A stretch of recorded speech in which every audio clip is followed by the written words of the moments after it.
స్వాగతం అందరికీ నమస్కారం మీరు చూస్తున్నది టీడీ న్యూస్ కేఎన్ఆర్ औज़ुबिल्लाहिमिनश्शैतानिर्रजीम बिस्मिल्लाहिर्रहमानिर्रहीम अस्सलाम वालेकुम रहमतुल्लाहि व बरकातुहू। आज हबीब मिल्लत अकबरुद्दीन अवैसी के प्रोग्राम के मौके पर मजलिस इत्तेहादुल मुस्लिमीन में टीआरएस के सख्त कारकुन मेराजुद्दीन और मुन्ना शाह खान 37 डिवीज़न से ताल्लुक़ रखते हैं।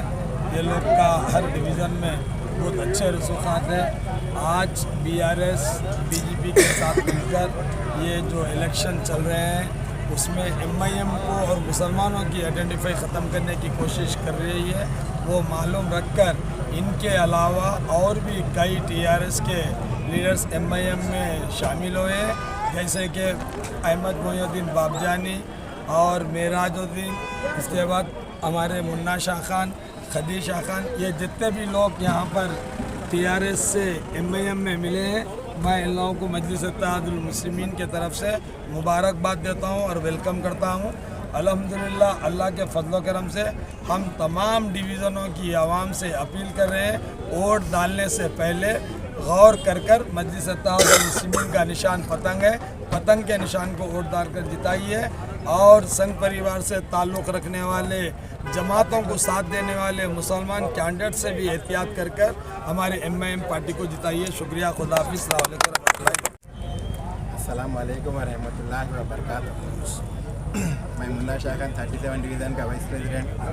आज हमारे अकबर भाई मीटिंग में जो है सब एमआईएम ज्वाइन करता हुआ अहमद भाई के सदारत में और हमारा हाफिज़ साहब सभी भाई बाबजानी भाई महमूद भाई सबके सदारत में एमआईएम ज्वाइन करता हुआ टीआरएस ने हमको जो है सो 15 साल से काम करा लिया, लेकिन हमको कुछ वैल्यू नहीं दी है।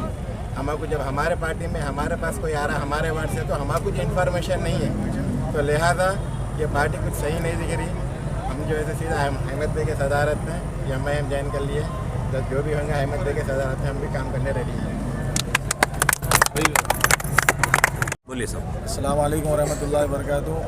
मैं 37 डिवीज़न से जो साबिक़ा टीआरएस का senior leader Mohammed Merajuddin youth president and मैं यही जो 26 कॉरपोरेटर इलेक्शन के कॉन्टेस्टिंग भी था, लेकिन जब मेरे को हकीकत मालूम हुई बीआरएस पार्टी और बीजेपी जब दो एक हो गए, तो मैं महल्ले के मुस्तकबिल के लिए, करीमनगर के मुस्तकबिल के लिए और जमात को मजबूत करने के लिए और मुसलमानों की आवाज़ के लिए और असद साहब, हमारे अकबर साहब और करीमनगर के अंदर अहमद भाई की आवाज़ बन के करीमनगर की पूरी नौजवान पूरे साथ रह के अल्हम्दुलिल्लाह करीमनगर से एमआईएम को भारी अक्सरियत से 15 सीट कामयाब कराएंगे इंशाअल्लाह। ये हम सब का वादा है।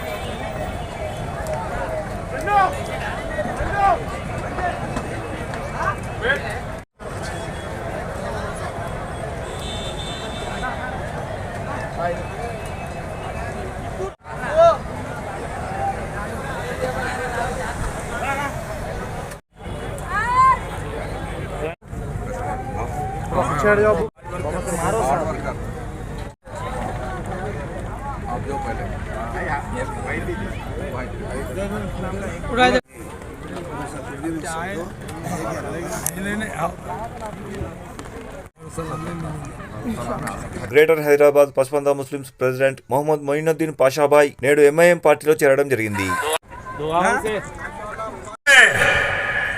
हिंदुस्तान का सबसे बड़ा मसला अगर कोई है तो पढ़े लिखे नौजवानों के रोजी का, जो बेरोजगार हैं। हिंदुस्तान का सबसे बड़ा मसला अगर कुछ है तो हिंदुस्तान के किसानों का,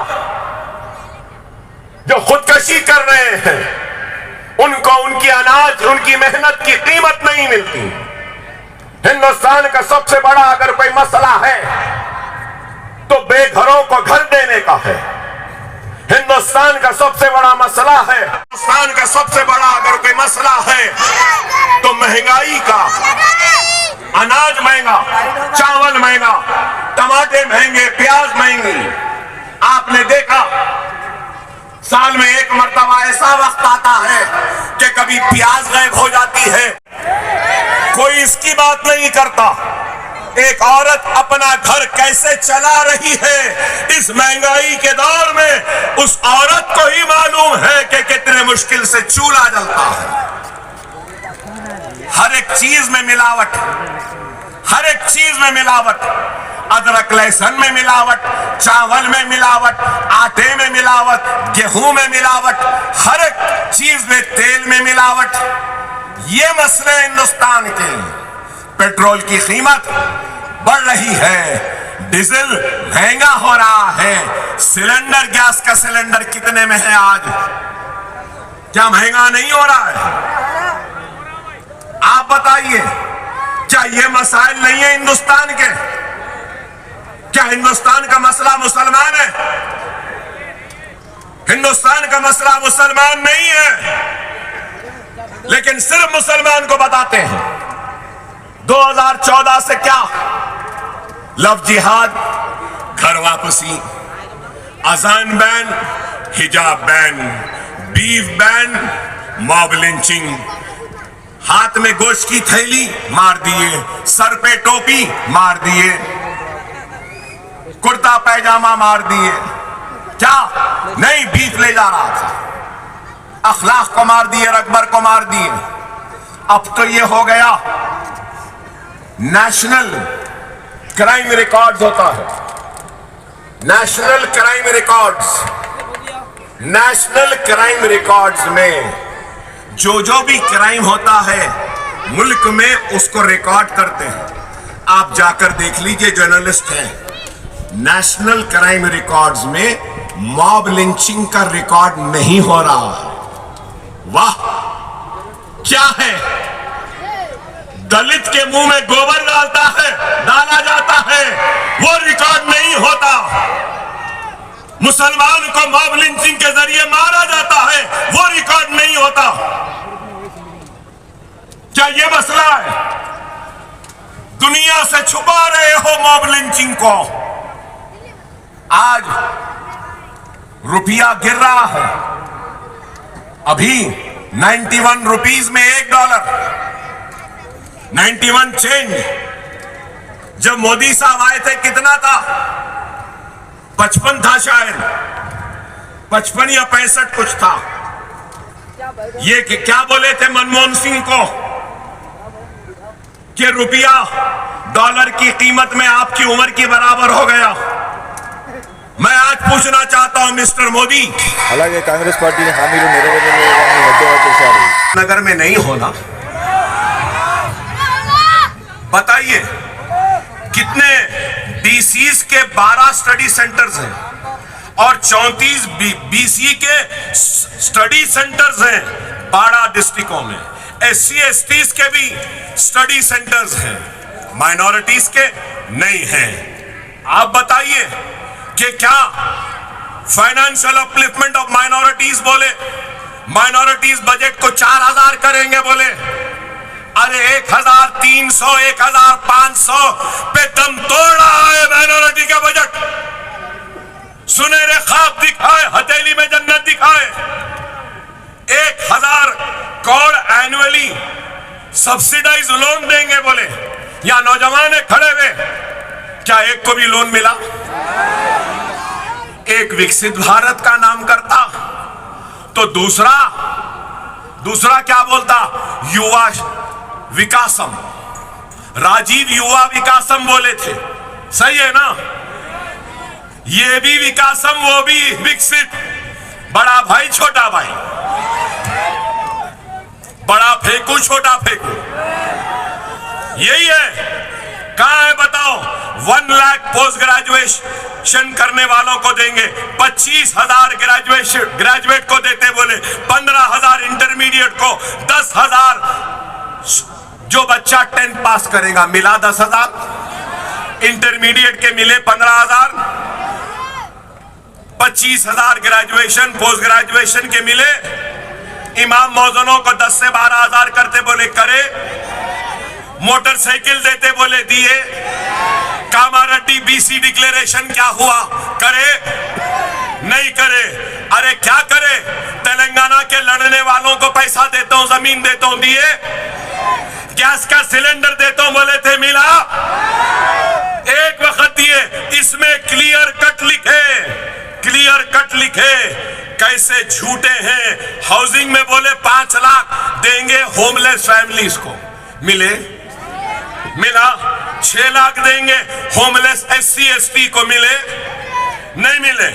फिर उसके बाद क्या बोले? लैंड धरनी पोर्टल खराब बोले, इन्हों नया बनाए। इन्हों क्या करे? इन्हों भी वही धंधे, जमीना। गुत्तेदारों के पैसे नहीं। सरपंचों का इलेक्शन हुआ, 8,000 करोड़ के बिना बाकी। आप बताओ क्या दे रहे? कुछ भी नहीं। क्या बोले? Electricity free power will be provided to up to 200 units, up to 200। इसमें क्या करे? 200 बनाया, निकाल दिए। दे रहे नहीं। इंटीग्रेटेड कैंपस बनाएंगे बोले ना, आप भी सुने। अब वो किसको दिए? फिर से कालेश्वरम में पंपा लगाने वाले बड़ा कॉन्ट्रैक्टर मेगा को स्कूल बनाने का कॉन्ट्रैक्ट भी दे दिए। यही मेगा बीजेपी को भी दिया। इलेक्टोरल बॉन्ड्स में हजारों करोड़ BRS को दिया। अब ये कॉन्ट्रैक्ट दे रहे हैं। आप बताओ मेरे भाई, क्या है? मोटरसाइकिल देते बोले दिए, नहीं दिए। अभी 5 मिनट है। TD news KNR please subscribe. అస్సలాము అలైకుం, నమస్కారం, ధన్యవాదాలు.